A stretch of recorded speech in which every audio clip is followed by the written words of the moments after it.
ఉండే స్థలం కాదు, రాజులో ఉండే స్థలం లెక్క చేస్తానుకున్నది కానాడు రాక్షాసి. దాని మంత్రశక్తితో ఒక్కసారి పైన చెయ్యి చూస్తే వాడలు, మేడలు, మిద్దెలు, ఎండి, బంగారం, జోసర్ వీరు రాక్షసు ఉండే స్థలం రాజుల స్థలం లెక్క కాయేసిందా.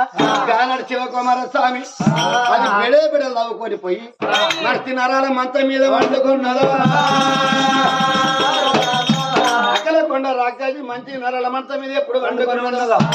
పిల్లగాడు తల్లి తీసుకొని తోడుకున్న మీద కొలువది మన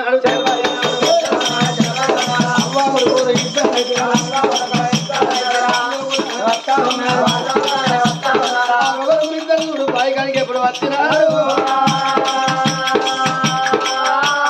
బాయికాడ బొక్కలు లేకుండా పూల పుష్పాల తోటలుగా